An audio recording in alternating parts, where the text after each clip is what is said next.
देखिए, सबसे पहले तो सबसे ज़्यादा डेटा यूएस के पास। टॉप 10 रिचेस्ट कंपनीज जो दुनिया में हैं, जो वही है जो आपको फ्री प्रोडक्ट देती हैं, उसके ओनर्स अधिकतर जूस होंगे।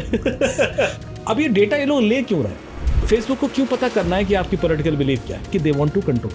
वो डिसाइड करें कि आप टीवी पे क्या देखेंगे या ओटीटी पे क्या देखेंगे, किस रेस्टोरेंट में खाना खाने जाएंगे, कौन से कपड़े पहनेंगे, आपका कल्चर कैसा रहेगा, कौन सा सपने भी मैं डिसाइड करूँगा, आपके डर भी मैं डिसाइड करूँगा, और आपकी कमजोरियाँ भी मैं डिसाइड करूँगा कि वो आगे किस देश में कौन प्रधानमंत्री बनेगा, कौन वो कंट्रोल करना चाहे। जब तक हम ये नहीं समझेंगे कि हमारे डेटा की वैल्यू क्या है, तब तक हम उसके लिए प्रोटेक्टेड नहीं होंगे, उसके प्रति कॉन्शियस नहीं होंगे। सो अब आप देखोगे कि चाहे वो टिकटॉक का ओनर 26वां रिचेस्ट आदमी है, वो आपके डेटा की वजह से, या वीचैट की वैल्यूएशन $500 बिलियन है, तो वो आपके डेटा की वजह से, जबकि अब तो ये बैन हो गया इंडिया से। इनका 30% मार्केट था। मैं आपका बैंक अकाउंट नंबर जानता हूँ और मैंने आपका पासवर्ड 5 बार गलत डाल दिया तो आपका अकाउंट लॉक हो जाता है। जी, थोड़ा सा तो कियोस्क क्रिएट कर दूंगा और उस कियोस्क में मैं आपको कॉल करूंगा और फिर गलती करा दूंगा। तो किसी की लाइफ में कियोस्क क्रिएट करना इतना मुश्किल नहीं है कि मुझे कोई हैकर बनने की जरूरत पड़े। यदि मैंने आपको बोल भी दिया कि चलो ओटीपी चुराने के 4 तरीके और आप कर रहे हो एग्जैक्टली, तो मैं पकड़ लूंगा। यदि ने बता दिया कि वीपीएन यूज करके आईपी बदल जाएगा तो कर लो वीपीएन यूज। बिल्कुल, मैं तो ओपनली चैलेंज कर रहा हूँ, मैं ढूंढ दूंगा। कुछ लोगों ने तो बल्कि जो हमारे पुराने पॉडकास्ट उसमें कह रहे थे अमित सर का नंबर दे दो, तो आप ये भी बता दें कि अगर आपसे कोई कॉन्टैक्ट करे तो कैसे करें, और एथिकल हैकर कैसे बन सकते हैं। जो ये ऑर्गेनाइजेशन थी हिजबुल्ला, उन्होंने पेजर यूज क्यों किए? इसलिए यूज किए क्योंकि उनको पता था कि मोबाइल फोन तो हैक हो सकते हैं। तो ये डेफिनेटली बैटरी का ब्लास्ट नहीं था, ये battery manipulated. This is a planned move, this would take years of effort. इसी में मैं कह रहा हूँ कि यदि इनके संग हो सकता है तो हमें ये नहीं बोलना चाहिए कि वो किसी के साथ भी हो सकता है और किसी भी डिवाइस पे हो सकता है। डार्क वेब पर इंटेंशन हमेशा गलत ही होता है। ये वो ब्लैकमेल ही करने के लिए, वो क्रिमिनल कम्युनिटी है वहाँ पर। इस सीरीज में हम इस बार पहुंचे 4थे एपिसोड पे, आज फिर से मेरे साथ हैं cyber crime investigator Amit Dubey. Amit sir, welcome to the show. Thank you so much. बड़ी इंटरेस्टिंग सीरीज हमारी चल रही है, काफी सारे क्वेश्चंस भी व्यूअर्स के आ रहे हैं और बड़ा मतलब इंटरेस्ट इसमें ले रहे हैं। कमेंट सेक्शन में लिख रहे हैं भाई ये बताइए। सर, जहां से हमने पिछली बार छोड़ा था वहीं से स्टार्ट करते हैं कि दुनिया को कैसे कंट्रोल किया जाता है हैकिंग से, मतलब डेटा के थ्रू। एक चीज सर ये बताइए कि अभी जब आगे आने वाले वक्त में हमारे पास इतना डेटा हो जाएगा ऑनलाइन, और इसमें ऐसी चीज कही जाती है कि कंट्रीज जो है वो आगे जो वॉरफेयर होगा, जो लड़ाई होगी, वो डेटा से होगी, डेटा की लड़ाई। जिसके पास जितना डेटा वो उस तरह दूसरे देश को कंट्रोल करेगा। देखिए, एक लाइन से हमेशा स्टार्ट करता हूँ कि हम सब ना डेटा का ही प्रोडक्ट है।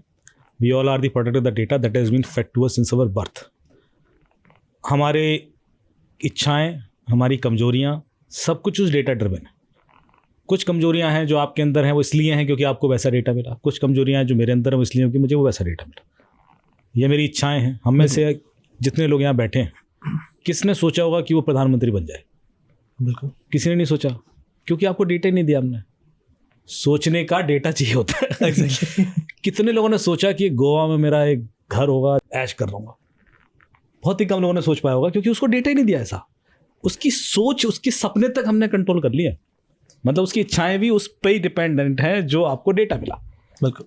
सो एक मिडिल इनकम ग्रुप वाला आदमी का सपना लिमिटेड होता है, एक हाई इनकम ग्रुप का सपना लिमिटेड होता है, क्योंकि उसको वैसे डेटा पॉइंट्स मिल रहे होते हैं या उससे बियॉन्ड। कुछ लोग होते हैं उसको ब्रेक कर देते हैं। जब ब्रेक कर देते हैं तो वो कुछ और बन जाता है। बिल्कुल, वो हर कोई नहीं कर पाता, पर मोस्टली हम लोग उस डेटा को ही जी रहे होते हैं। ये डेटा अब चला गया कुछ लोगों के पास। जब आप गूगल पे प्ले स्टोर पर जाएं, फेसबुक सर्च करें या इंस्टाग्राम सर्च करें या कोई डिस्कॉर्ड सर्च करें या कोई भी एप्लीकेशन सर्च करें और एक प्रोसेस फॉलो करें, तो फेसबुक पर क्लिक करेंगे तो उसमें डेटा सेफ्टी करके एक ऑप्शन आएगा प्ले स्टोर के अंदर। उसमें नीचे एक सी डिटेल्स करके ऑप्शन आएगा, उसको क्लिक करें तो आपको दिखाई देगा कि फेसबुक आपके फ़ोन से या डिवाइस से क्या क्या डेटा लेता रहा है पिछले 15 सालों।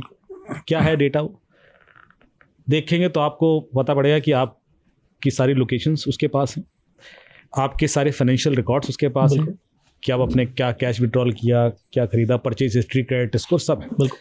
आपके घर का पता तक उसके पास है। घर का पता यानी कि आप 14th फ्लोर पे रह रहे हो या 17th फ्लोर पे, ऐसा नहीं कि आपकी लोकेशन तो है ही, क्योंकि टावर की लोकेशन एक ही होती है, पर उसमें घर का पता सबका अलग होता है। वो भी है, उसमें लिखा है एड्रेस, मुझे पता है। आपकी पॉलिटिकल बिलीफ उसको पता है कि आप किसको वोट देते हैं। आपका रिलीजियस बिलीफ उसको पता है कि आप अपने रिलीजन के प्रति कितना सॉफ्ट, लिबरल, हार्ड है। आपकी सेक्सुअल ओरिएंटेशन उसको पता है। It's not about being male और female, it's about being LGBTQ+ to that extent, what is your orientation and other details. उसमें लिखा होता है कि और भी बहुत कुछ पता है मुझे। इसके अलावा आपके हेल्थ एंड फिटनेस रिकॉर्ड्स को पता है कि आप कितना सोफे पे बैठते हो, कितना चलते हो, कितना वॉक करते हो, बेस्ड ऑन योर एज आपकी फिटनेस क्या होगी। आप देखते जाओ, कॉन्टैक्ट लिस्ट उसके पास है, फोटोज वीडियोज हैं, डॉक्यूमेंट्स हैं, वॉइसेस सुनता है, साउंड रिकॉर्डिंग्स हैं, मतलब ब्ला ब्ला ब्ला ब्ला ब्ला, पूरा आपको ऐसा नीचे दिखता जाएगा और आप कहोगे यार इतना डेटा चला जाता है मेरा। बिल्कुल, ये वो एप्लीकेशन है जिस पर हम भरोसा करते हैं, ऑफ कोर्स, पर शायद हमें पता नहीं होगा कि ये सब डेटा जाता है। मैं इसलिए यहाँ बता रहा हूँ, तो आप देख लें एक बार, पता भी कर लें भाई, उसके बाद यूज़ करेंगे तो कॉन्शियस रहेंगे।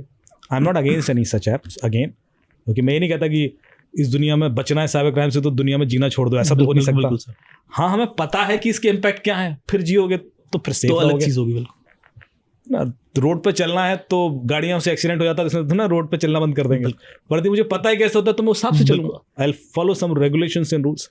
सो मेरे ख्याल से वो एक कारण है, मैं बता रहा हूँ। So don't take it otherwise, but you test every application, जो भी आप इंस्टॉल करते हो इस प्रोसेस से उसको देखें, चेक करें कि वो मेरा क्या क्या डेटा लेता है, लेती है। उसके बाद डिसाइड करें कि वो करना है, यूज़ नहीं करना, और यदि आपको कॉन्फिडेंस है कि हाँ भाई इसका मिसयूज़ आपके अगेंस्ट नहीं होगा तो करें। अब ये डेटा ये लोग ले क्यों रहे हैं सर, यही सब। बिल्कुल भाई, फेसबुक को क्यों पता करना है कि आपकी पॉलिटिकल बिलीफ क्या है, या फेसबुक को ये क्यों पता करना है कि मेरा फाइनेंशियल स्टेटस क्या है, या मैं क्या करूँ। फेसबुक को ये क्यों पता करना है कि मेरा हेल्थ कैसा है, या मुझे मेरे बाकी जो फोन्स के कॉन्टैक्ट लिस्ट वगैरह क्यों, इतना कॉन्टैक्ट लिस्ट चलो फिर भी लेना है क्योंकि वो फ्रेंड लिस्ट वगैरह, पर काफ़ी सारे डेटा मुझे ऐसा लगता है कि रिलेवेंट नहीं लगता। व्हाई शुड दे, या for that matter many other app, TikTok है वो भी ले रही है, क्यों ले रही है सब, या इंस्टाग्राम है, या जो भी दूसरी ऐप्स होगी।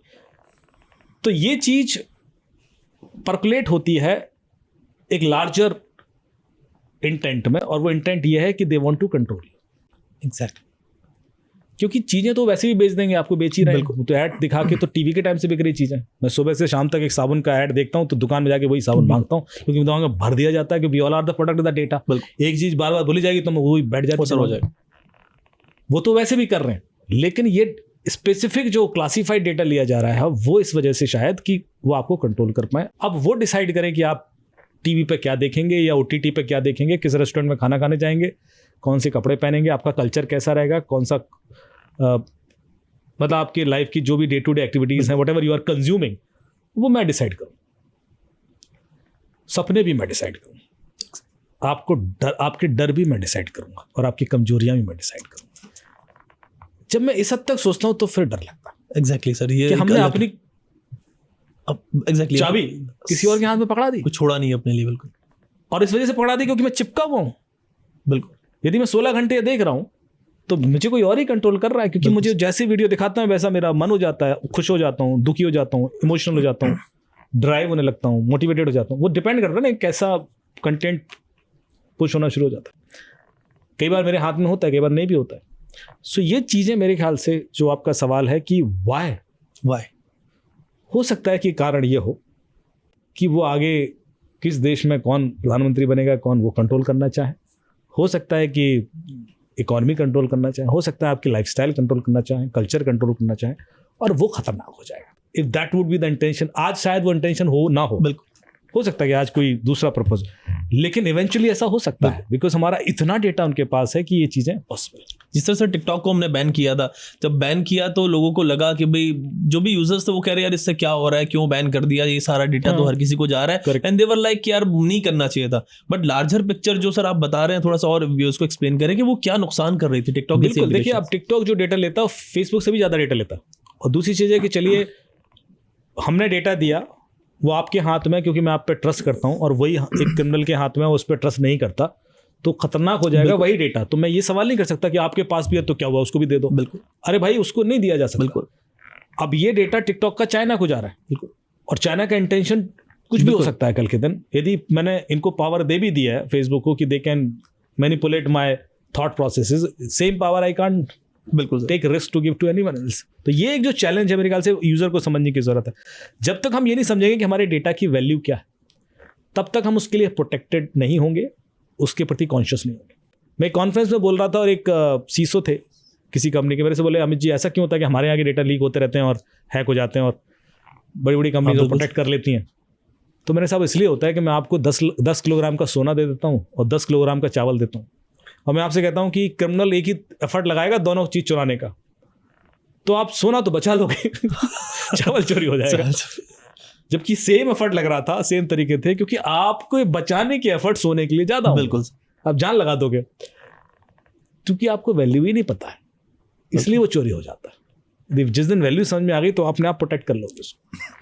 सो अब आप देखोगे कि चाहे वो टिकटॉक का ओनर 26वां रिचेस्ट आदमी है, वो आपके डेटा की वजह से, या वीचैट की वैल्यूएशन $500 बिलियन है तो वो आपके डेटा की वजह से।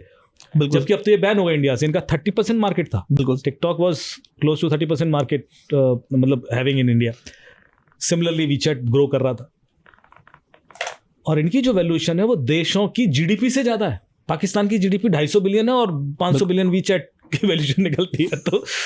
तो ये लोग डेटा से ही कर रहे हैं इतना सब खेल, और उसको समझना जरूरी है। सर आपको क्या लगता है कि जितने भी देश में मतलब दुनिया में कंट्रीज हैं, वो डिजिटल मतलब जो डेटा ले रहे हैं इन सब चीज़ों में, और प्लस जो आगे डिजिटल वॉरफेयर अगर होता है तो उसमें सबसे पावरफुल कौन हो सकता है? और फिर इसी कॉन्टेक्स्ट में आप ये जो इजराइल वाला चीज़ है, ये सवाल मैं आपसे करूँगा आगे, जो भी ब्लास्ट हुए पेजर, इसको भी समझाइए।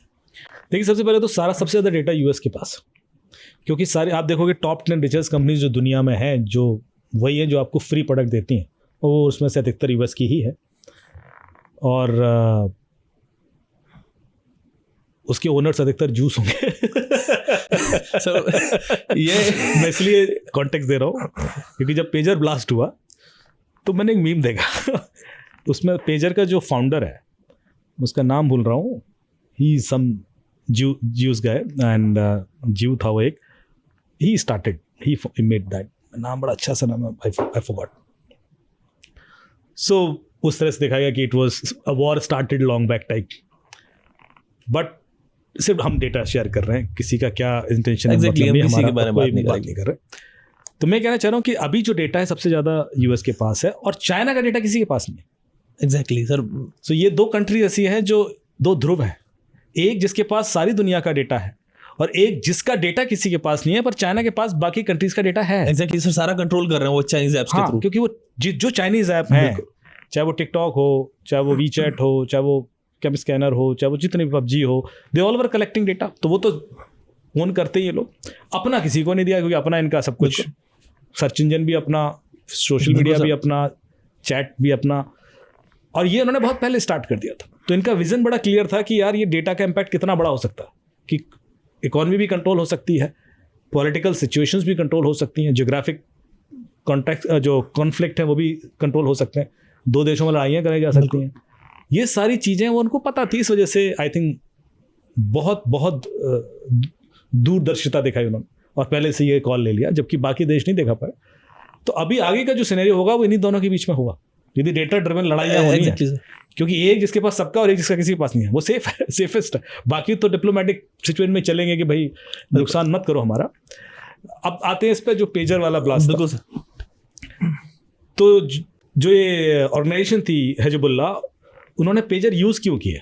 इसलिए यूज़ किया क्योंकि उनको पता था कि मोबाइल फ़ोन तो हैक हो सकते हैं, या कोई भी दूसरी डिवाइस, कम्युनिकेशन डिवाइस के अंदर एक ऑपरेटिंग सिस्टम होता है जो जिसमें 0 डेज वल्नरेबिलिटीज आती रहती हैं, और उसकी वजह से कोई भी कभी भी प्लांट कर सकता है कुछ।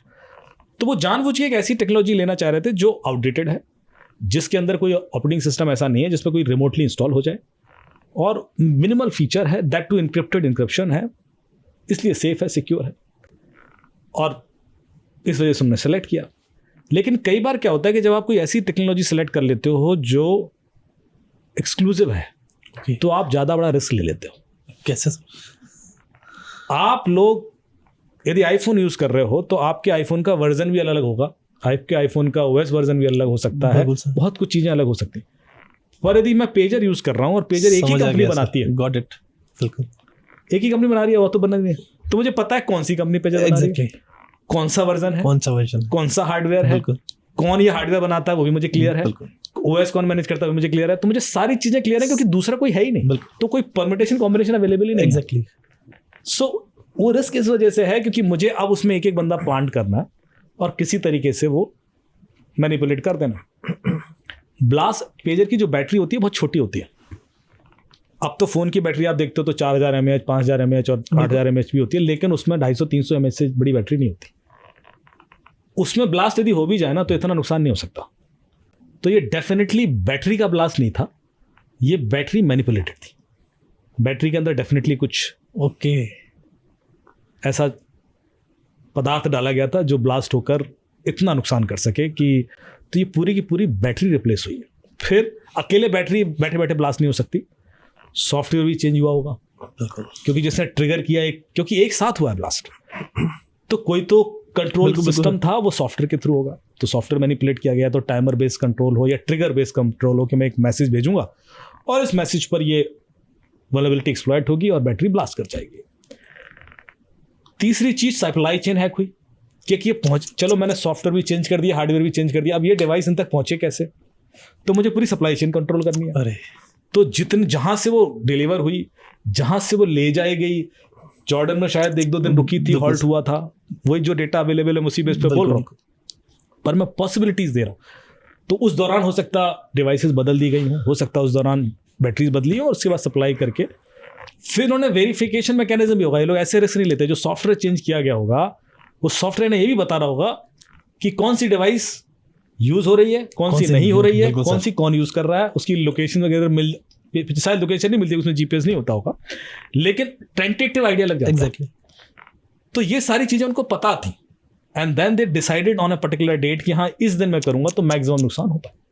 सो ये इतनी छोटी चीज नहीं हो सकती कि कोई ग्लिच है और एक्सप्लॉइट हो गया, कि ब्राउजर में glitch, this is a planned move, this would take years of effort. और इसमें आपने देखा क्या क्या चीजें कंप्रोमाइज करनी, जब तक ये सब नहीं होगा ये पॉसिबल नहीं था। सर एक ओटीपी लिंक से और प्राइवेसी सेटिंग से हम यहाँ पे आ गए कि इतनी सारी चीजें कंट्रोल हो रही हैं और कोई रोक नहीं पा रहा है, इतना रिमोटली चीजें हो जा रही है। तो सर क्या इसी में मैं कह रहा हूँ कि यदि इनके संग हो सकता है तो हमें ये नहीं बोलना चाहिए कि वो किसी के साथ भी हो सकता है और किसी भी डिवाइस पे हो सकता है। वही मैं सर कहने वाला था कि मतलब डिजिटली हम लोग इतने कनेक्टेड हो गए तो कुछ भी कोई भी कभी भी कैसे भी कर सकता है। हम जब लोग मेरे से कहते हैं ना कि हम सेफ हैं, तो हम सेफ इसलिए हैं क्योंकि कोई हमारा दुश्मन नहीं है। कोई हमारा दुश्मन नहीं है, सही सर। जिस दिन कोई दुश्मन आ गया वो उसके सामने ऑप्शन खुले हैं, वो किसी भी हद तक जा सकता है, क्योंकि टेक्नोलॉजी वो पावर देती है। कुछ नहीं है तो वो छोटी छोटी चीज़ें करके मैं परेशान कर सकता है, जैसे मैंने देखा है। और मैं आपको please don't miss use this things. बिल्कुल सर, बताएं, क्योंकि लोग मुझे फिर आगे से बुलाएंगे नहीं। आप कुछ ऐसा बता देते हो। नहीं सर, आप हमारे साथ ही रहिए, हम ही आपको बुलाएंगे हर दिन। मैं आपका बैंक अकाउंट नंबर जानता हूँ और मैंने आपका पासवर्ड 5 बार गलत डाल दिया तो आपका अकाउंट लॉक हो जाता है। बिल्कुल सर। कुछ 24 घंटे के लिए, 48 घंटे। That itself is a problem for you. आप पैसा नहीं विड्रॉ कर पा रहे हो या ट्रांसफर नहीं कर पा रहे हो या ऑनलाइन लॉग इन नहीं कर पा रहे हो, थोड़ा सा तो कियोस्क क्रिएट कर दूंगा और उस कियोस्क में मैं आपको कॉल करूंगा और फिर गलती करा दूंगा। बैंक के नाम से बात कर लेते हैं कि वो कुछ ऐसा हो गया है, आपका पासवर्ड बदल गया, तो अभी वेरीफाई कर दीजिए, लिंक आ रहा है वेरीफाई के।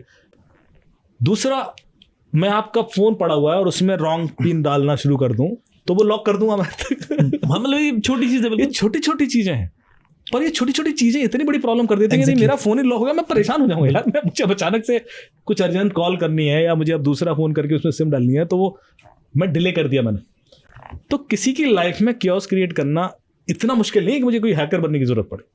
मैं तो अभी बहुत छोटे छोटे हिंट दिए हैं, बहुत सारी ऐसी चीजें माइंड प्ले होता है सर जो। हाँ, यदि कोई दुश्मन है तो कुछ भी करके परेशान तो कर ही सकता है। फाइन सर, आपने हैकर बनने की बात की तो बड़े क्वेश्चंस आते हैं। हाँ। और इतने क्वेश्चंस आते हैं, लोग ये सर्च करते हैं यूट्यूब पे एथिकल हैकर कैसे बने। कुछ लोग ने तो बल्कि जो हमारे पुराने पॉडकास्ट है उसमें कह रहे थे अमित सर का नंबर दे दो, अमित सर से बात कैसे होगी। तो आप ये भी बता दें कि अगर आपसे कोई कॉन्टैक्ट करे तो कैसे करें, और एथिकल हैकर कैसे बन सकते हैं। देखिए, सबसे पहले तो बहुत अच्छी बात है कि उन्होंने इथिकल शब्द यूज किया, क्योंकि नॉर्मली लोग सर्च जो करते हैं हैकर। हाँ सर, उन्होंने हैकर ही किया था, मैं एथिकल हैकर। तो पहले तो मैं बता दूं कि हैकिंग इटसेल्फ इज इलीगल, और इलीगल चीज़ें तो कोई ऐसे बताएगा नहीं। हम अपने आप को एथिकल हैकर इसलिए बोलते हैं क्योंकि हम उस नॉलेज का, स्किल का इस्तेमाल लॉ के साथ करते हैं। क्योंकि हम क्रिमिनल को पकड़ना चाहते हैं या किसी को बचाना चाहते हैं, किसी को ढूंढना चाहते हैं, और उस समय ऐसा लग रहा है कि हम कुछ ऑफेंसिव टेक्निक यूज़ करें विद परमिशन। जो भी आयो होगा, जो भी इन्वेस्टिगेटिंग टीम होगी, जो भी गवर्नमेंट ऑर्गेनाइजेशंस होंगी, उसके बेस पर हम कॉल लेते हैं कि हाँ भाई अभी सिचुएशन ऐसी आ गई और हमें करना चाहिए। ऐसे नहीं है कि हम किसी को परेशान और मजे लेने के लिए, जादू दिखाने के लिए नहीं करेंगे। तो ये जितने लोग इस चीज़ की मैच्योरिटी समझते हैं वो अपने आप को एथिकल हैकर बोल सकते हैं। कई लोग ऐसे मैंने देखे हैं जो अपने आप को एथिकल हैकर बोलते हैं और छोटे मोटे पैसे के लालच में शायद कर भी देते होंगे। बिल्कुल। वो फिर उस कैटेगरी में नहीं आते और वो एक्चुअली क्राइम कर रहे हैं, आज नहीं तो कल पकड़े जाएंगे और परेशान भी होंगे। तो मेरे ख्याल से जो भी ये लोग सीखना चाहते हैं उनको ये क्लैरिटी रखनी पड़ेगी, पहले क्लैरिटी होनी चाहिए कि कोई भी पावर विद रिस्पॉन्सिबिलिटी ही आएगी। कोई भी पावर आपको ये पब नहीं दे देगी कि आप कुछ भी करो, परेशान करो, क्योंकि वो तो क्राइम ही है और उसमें आप मुसीबत में फंसोगे। So don't ever try to do that. यदि मैंने आपको बोल भी दिया कि चलो OTP चुराने के 4 तरीके और आप कर रहे हो एग्जैक्टली, तो मैं पकड़ लूंगा, लेकिन मैं आपको इसी कॉन्फिडेंस के साथ वो बता ही रहे, मैं बता रहा हूँ कि मुझे पता है कि पकड़ना कैसे है। तो ये मत भूलना कि मुझे पता नहीं है। यदि ने बता दिया कि VPN यूज करके IP बदल जाएगा तो कर लो VPN यूज, बिल्कुल। मैं तो ओपनली चैलेंज कर रहा हूँ, मैं ढूंढ दूंगा। तो इसलिए यदि मैं आपको कुछ बता भी रहा हूँ कि आप उसको अपने खिलाफ होने से रोक सको, तो ऐसा भी नहीं कि आप उसको दूसरे खिलाफ इस्तेमाल करने लगो, बिकॉज मैं वहीं तक बताऊंगा जहां तक मैं आपको पकड़ लूंगा। मैं बताना चाहता हूँ तो शेर और बिल्ली वाली मौसी की कहानी है, मैं आपको वो नहीं बताऊंगा कि आप उस चीज को फ्रीली इस्तेमाल कर सकें। और सीखा किसी से नहीं जाता, सीखना खुद ही पड़ता है। हम सिर्फ डायरेक्शंस दे सकते हैं। बहुत सारे ऐसे कोर्सेज हैं जो आपको ऑनलाइन अवेलेबल हो जाएंगे।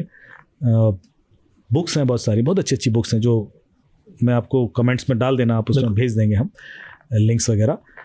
मुझे यदि कोई कांटेक्ट करना चाहे तो मेरा एक ही हैंडल है, साइबर दुबे। इंस्टाग्राम पे भी वही है, ट्विटर पे भी वही है और फेसबुक पेज भी वही है, साइबर दुबे करके। तो आप उसके थ्रू मुझ पर कांटेक्ट कर सकते हैं। कुछ लोग ऐसे हैं जो मुझे एज ए हेल्प करना चाहते हैं कि मैं वॉलंटियर बनना चाहता हूँ और पुलिस की हेल्प करना चाहता हूँ, तो प्लीज़ मुझे कांटेक्ट करें, क्योंकि मैं एक टीम बहुत बड़ी कर रहा हूँ अपनी। क्योंकि पिछली बार जब मैंने पॉडकास्ट किया तो लोगों ने कहा आपने अपनी टीम बढ़ाई क्यों नहीं, क्योंकि मैंने कहा 20-22 लोग हैं, क्योंकि ये फ्री में करना पड़ेगा काम। मैं पैसा नहीं लेता, जो मिलेगा आपको मिलेगा अप्रिसिएशन, बिल्कुल, पुलिस के अवार्ड और रिकग्निशन कि आप IG साहब ADG साहब के संग बात कर सकते हो अपनी, और उस नेटवर्क से आपको हेल्प मिलेगी। कल के दिन आप किसी मुसीबत में हो तो वो आपको हेल्प करेगी। लेकिन सीधे सीधे पैसा बहुत नहीं मिल पाएगा, थोड़ा बहुत मिल सकता है, ऐसा भी नहीं करा जीरो है, क्योंकि पुलिस का बजट आने शुरू हो गए तो वो देते हैं। हाँ, आप पुलिस को ज्वाइन ही कर लेते हो तो अच्छी सैलरी है। आप एज ए वॉलंटियर कर रहे हो तो शायद उनके पास सीधे वो चैनल नहीं होगा।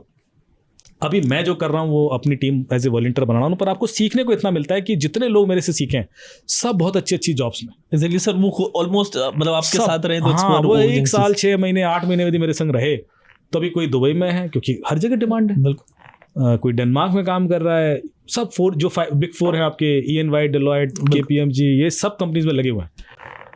तो इसलिए अपॉर्चुनिटी तो है, मतलब आप वॉलंटरी भी करेंगे और आपने सर्टिफिकेट ले लिया पुलिस से कि आपने ये 10 केस इन्वेस्टिगेट किए थे फाइनेंशियल फ्रॉड के या ये वाले, वो बहुत सफिशिएंट है आपको एक बहुत अच्छी सैलरी पे ले जाने की। मतलब आपको 15-20 लाख की सैलरी बड़े आराम से कोई दे देगा।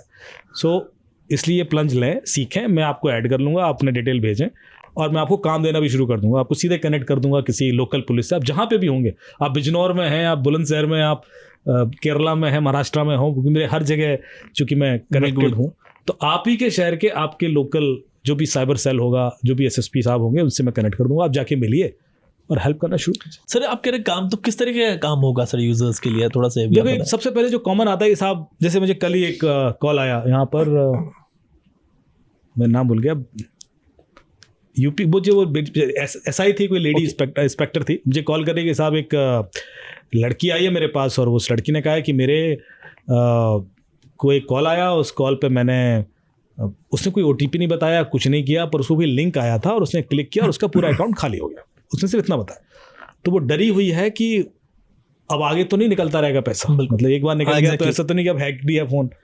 तो इस एंगल से आप एक बार चेक कर लीजिए, क्योंकि अब जो निकल गया वो तो हम बिल्कुल आपको नहीं बोल रहे हैं वापस कराने के लिए। अभी छोटी सी प्रॉब्लम है, किसी के संग भी हो सकती है कि आपके संग हो गया इंसिडेंट, अब ज़्यादा आप ये डर होता है कि मेरा फ़ोन को स्कैन करके क्लियर कर दे कि यार अभी ऐसा तो नहीं कि आप फिर सारे OTP पड़ता रहेगा। इतनी सी बात के लिए भी आप हेल्प कर सकते हो। आप जाओगे, मैं आपको एक चेकलिस्ट दे देता हूँ, ये टेस्ट कर लेना और ये स्कैन से स्कैनर कर लेना, and then you are sure कि चलो ऐसा तो नहीं हो रहा। वो मैं भेजता रहता हूँ ग्रुप्स में कि ये प्लीज़ फॉलो कीजिए, जो नॉर्मली पुलिस डायरेक्ट नहीं कर पाती, क्योंकि वो लोग इतने टेक से भी नहीं होते। तो आप उस तरह की सर्विसेज कर सकते हो। फिर होता है एक लड़की को कोई परेशान कर रहा है साहब, उसकी फोटो मॉर्फ करके पोस्ट कर रहा है, ढूंढना है कौन है। बिल्कुल, इंस्टाग्राम का हैंडल एनोनिमस है, सोशल मीडिया का हैंडल एनोनिमस है, या व्हाट्सएप पे भेज रहा है। तो कुछ स्टैंडर्ड तरीके हैं मेरे जिससे मैं ढूंढ लेता हूँ, वो मैं उसी ग्रुप में बताऊँगा। तो बताता हूँ साहब ये ट्राई कर ले, और वो हमें IP एड्रेस है, उसका डिटेल मिल जाता है और हम पुलिस को दे देते हैं कि साहब ये है, अब आप आगे जो एक्शन लेना है ले लो। 99% केसेस में तो पुलिस सिर्फ फ़ोन कर देती है और मामला सॉल्व हो जाता है क्योंकि होता तो कोई कॉलेज स्कूल का ही बंदा होता है, लेकिन उसमें हेल्प आप कर पाते हो। तीसरी चीज़ होती है कि कोई ऐसा क्राइम है जिसमें इन्वेस्टिगेशन लार्ज स्केल पे होना है, जैसे कि बहुत ज़्यादा डेटा आ गया है, अब उसमें हमें डेटा एनालिसिस करके कुछ निकालना है, कि जैसे IPDR एनालिसिस है या कॉल डेटा रिकॉर्ड एनालिसिस है, तो वो भी मैं सिखाता हूँ। और उसमें क्या होता है कि हमें सिर्फ पैटर्न निकालने हैं कि इस व्यक्ति ने इस हफ्ते में कितने व्हाट्सएप कॉल लगाए और किस टाइम पे लगाए, रात में लगाया, दिन में लगाया, कितने ड्यूरेशन का कॉल था। तो ये डेटा निकाल के जब आप पुलिस को देते हो तो पुलिस के लिए आगे क्रिमिनल तक पहुंचना आसान हो जाता है। तो सर इससे जो रियल टाइम केसेस होते हैं वो सॉल्व हो जाते हैं उनकी हेल्प से? हाँ बिल्कुल बिल्कुल। देखिए, आप पुलिस बहुत तेज होती है और बहुत स्मार्ट होती है, पुलिस से हम हमेशा सीख रहे होते हैं। हम लोग जो दे रहे होते हैं उसको वो किस तरीके से यूज करते हैं, ये आप उनको इतनी सी बात बता दो वो क्रिमिनल ढूंढ। सर हमें तो लगता है यार वो कंप्लेन भी फाइल नहीं कर रहे, कुछ नहीं कर रहे, लेकिन नहीं, वही मैं कह रहा हूँ, कंप्लेन फाइल इसलिए नहीं करते क्योंकि उसके 2 रीजन है। एक तो ओवरलोड ऑफ कंप्लेन। आप यदि 2 चीजें होती है, कंप्लेन और FIR। यदि आपने FIR फाइल कर दी तो ये पुलिस की रिस्पॉन्सिबिलिटी हो जाती है, क्योंकि कोर्ट तक पहुंचाना केस को और उसको कंक्लूड करना। यदि सिर्फ कंप्लेन होगी तो एक बार को इग्नोरेंट फिर भी हो जाए, लेकिन यदि FIR हो गई तो उसकी रिस्पॉन्सिबिलिटी हो गई।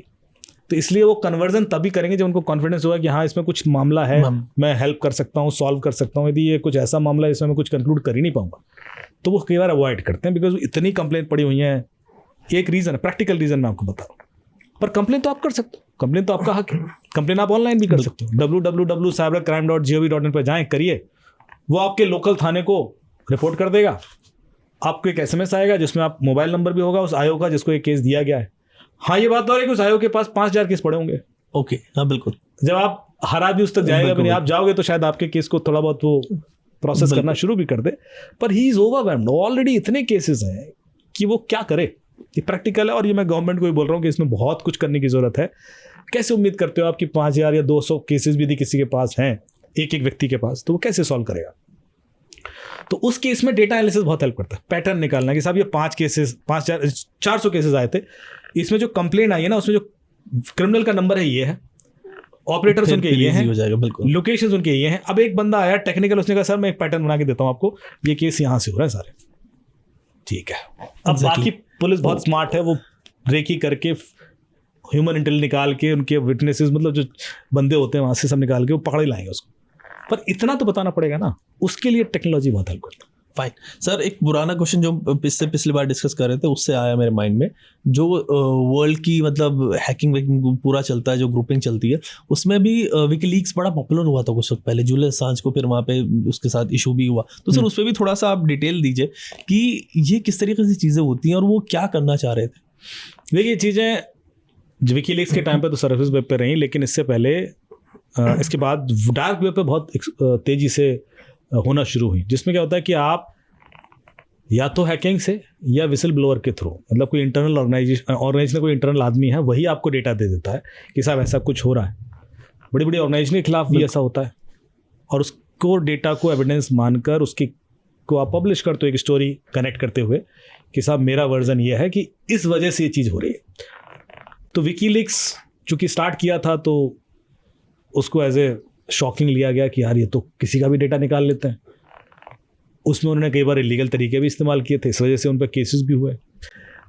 लेकिन उनका इंटेंशन ठीक था कि भाई हम बताएं लोगों को कि ये सब है, तो इसलिए उनके सपोर्ट में भी लोग आए। डार्क वेब पर इंटेंशन हमेशा गलत ही होता है वो डार्क, वो ब्लैकमेल ही करने के लिए हुआ है, वो क्रिमिनल कम्युनिटी है वहाँ पर। वो कहते हैं अपने आप को विसल ब्लोअर है, पर अल्टीमेटली बेचते इसीलिए हैं कि आप पलट के पैसा मांग सकें, ब्लैकमेल कर सकें। पर वो हो रहा है, वो आज भी हो रहा है। देखिए, जब तक डेटा कहीं पे भी है उस डेटा चोरी होने के चांसेस रहेंगे, बिल्कुल, क्योंकि अल्टीमेटली कोई ह्यूमन ही होगा जो उसमें इन्वॉल्व होगा, और ह्यूमन लेवल पर हम किसी की भी इंटीग्रिटी 100% नहीं अश्योर कर सकते। तो वो चांसेस रहते हैं, वो फ्रैक्शन ऑफ परसेंटेज हमेशा रहेगा, प्रोबेबिलिटी रहेगी, उस वजह से रिस्क भी रहता है। जो हम कर सकते हैं वो ये कि हम रिस्क कम कर सकते हैं। रिस्क ये कम कर सकते हैं, एक तो डेटा सेग्रीगेटेड रखें, हम सारा का सारा एक्सेस किसी एक बंदे को कभी भी ना दें, बिल्कुल डिस्ट्रीब्यूटेड रखें। सारा का सारा डेटा एक ही जगह कभी ना रखें, तो वो भी सेग्रीगेटेड करें। सो जो मैं ऑथराइजेशन की बात कर रहा था, ऑथराइजेशन उस तरह से करें कि डिस्ट्रीब्यूटेड रहे मामला, सेग्रीगेटेड रहे और अकाउंटिंग रहे। अकाउंटिंग का मतलब है कि आपको पता हो कि किसने क्या किया डेटा एक्सेस करके, ताकि कल के दिन यदि कोई इंसिडेंट हो जाता है तो आप उसको तुरंत पकड़ सकें, उस पकड़ने की प्रोबेबिलिटी के डर से वो व्यक्ति वैसा करेगा नहीं। बिल्कुल। जब तक आप वो पकड़ने की प्रोबेबिलिटी बढ़ाए रहेंगे तब तक आपका डेटा भी सेफ रहेगा और उसके मिसयूज होने के चांसेस भी कम रहेंगे। आप यहाँ पे लगा देते हैं अंडर सर्वेलेंस, तो यहाँ पर चोरी होने के चांसेस कम हो जाते हैं। कोई जाके नहीं देखता वो कैमरा चल रहा है कि नहीं चल रहा है। बिल्कुल बिल्कुल, ये रहता है। तो इतना तो कम से कम करें। सर आपने सीसीटीवी की और सर्विलेंस की भी बात की, तो एक क्वेश्चन और मेरे माइंड में आता, बल्कि मैं कुछ पढ़ रहा था इसमें, हो सकता है कि आपसे रिलेटेड कुछ देख वेख रहा हूँ काफ़ी वक्त पहले, कि हम लोग सीसीटीवी अब घर में इंस्टॉल करने लग गए। अपने घरों के अंदर रूम्स में तक में सीसीटीवी आ गया, बाहर तो छोड़िए। तो ये भी इसमें खतरा आता है कि यार ये जो डेटा है ये भी तो कहीं जा रहा है, और प्लस कौन कंपनी है क्या किसको नहीं पता। देखिए आपने नोटिस किया होगा जितने ये पहले सीसीटीवी होते थे क्लोज सर्किट टेलीविजन्स, तो उसके लिए एक डीवीआर लगाना पड़ता था और उसमें रिकॉर्डिंग होती थी। फिर प्रोविज़न आया कि उसको आप मोबाइल पे भी एक्सेस कर सकते हो। फिर वाईफाई कैमरे आ गए। अब जो वाईफाई कैमरे वाले जो सस्ते कैमरे आते हैं 2,500-3,000 में मिल जाता है आपको, आप घर पे लगा देते हो, उसमें ऐप फ्री होती है, उसमें कोई आप रेगुलर पेमेंट तो कर नहीं रहे हो, पर वो जो लाइव आप देख रहे हो उसको देखने के लिए किसी सर्वर की ज़रूरत है, क्योंकि वो कैमरे से फीड किसी सर्वर पर जा रही है और वहाँ से फिर आपको मिल रही है। वो सर्वर का जो कॉस्ट है या उसकी जो मेंटेनेंस है उसके लिए वो पैसा क्यों नहीं ले रहा आपसे? अगेन सर डेटा है ना, क्योंकि आप 2,500 इज नॉट सफिशिएंट और 3,000 is not sufficient to sustain for all that cost for longer period. वो आपको दे रहा है, कह रहा है कोई टेंशन नहीं, आप करते जाओ। ये डेटा एक्चुअली ये जो सर्वर्स हैं जो फ्रीली अवेलेबल हैं इस तरह के कैमरेज के लिए, मोस्टली चाइनीज सर्वर। बिल्कुल। तो ये डेटा वहाँ जाता है। अब आप एक सर्च इंजन है शोडान करके, उसको यूज़ करें यदि और सर्च करें कि मेरे आसपास कितने कैमरेज हैं, तो आपको बिकॉज कुछ ही सर्वर्स हैं चाइना के जो सारे कैमरे वही मैनेज कर रहे हैं। अरे तो उस वजह से वो सर्च करके आपको दे भी देगा कि आपके आसपास ये कैमरेज हैं। और नॉर्मली क्या होता है कि इन कैमरेज के जो पासवर्ड्स हैं वो हम डिफ़ॉल्ट ही रखते हैं, हम चेंज नहीं करते। सर बिल्कुल हार्डली, क्योंकि हमें लगता है मेरा ऐप मेरे फ़ोन में इंस्टॉल है, कैमरा मेरे घर में लगा है, कोई कैसे देख लेगा। बिल्कुल। पर वो ऐप कर क्या रही है? बेसिकली लॉगिन पासवर्ड एक सर्वर पर डाल के उस कैमरे को एक्सेस कर रही है, यही तो कर रही है। वो तो कोई दूसरा भी कर सकता है। बिल्कुल। तो और आपने पासवर्ड यदि नहीं बदला है तो डेफिनेटली वो एक ओपन लिंक के थ्रू कैमरा एक्सेस हो जाएगा और उसके बाद चांसेस हैं कि वो जो भी आप पर्सनलाइज आपकी चीज़ें हैं वो किसी और के हाथ में चली जाएं। तो ये रिस्क रहता है। हमेशा ध्यान रखें कि जब भी आप किसी इस तरह के कैमरेज आप इंस्टॉल कर रहे हैं तो वो रेगुलेटेड एक्सेस रखें पहले तो। और रेगुलेटेड एक्सेस का मतलब है कि वो हर जगह ना लगा दें कैमरे, कि आपके घर के हर चीज़ को वो देख पा रहा है। और वो एक इमेज या वीडियो का एक्सेस इस हद तक मिसयूज़ हो सकता है कि आप सोच रहे हो कि सिर्फ इमेज यूज़ करके डराएगा, नहीं, वो चुपचाप भी बहुत कुछ कर सकता है। वो आपके बारे में बहुत कुछ बता देता है कैमरा। तो कई बार लाइफ में कुछ और चीज़ें आपकी हो रही होंगी और आप नहीं लिंक कर पाएंगे कि इस वजह से हो रही है क्योंकि मेरे घर में कैमरा लगा हुआ है, दैट्स इट। आप वो लिंक ही नहीं कर पाएंगे। कैसे सर, कुछ आइडिया? क्योंकि मैंने शायद पिछली बार एक कहानी आपको बताई थी जिसमें किडनैपिंग। अच्छा हाँ सर, वो सब बताई थी आपने।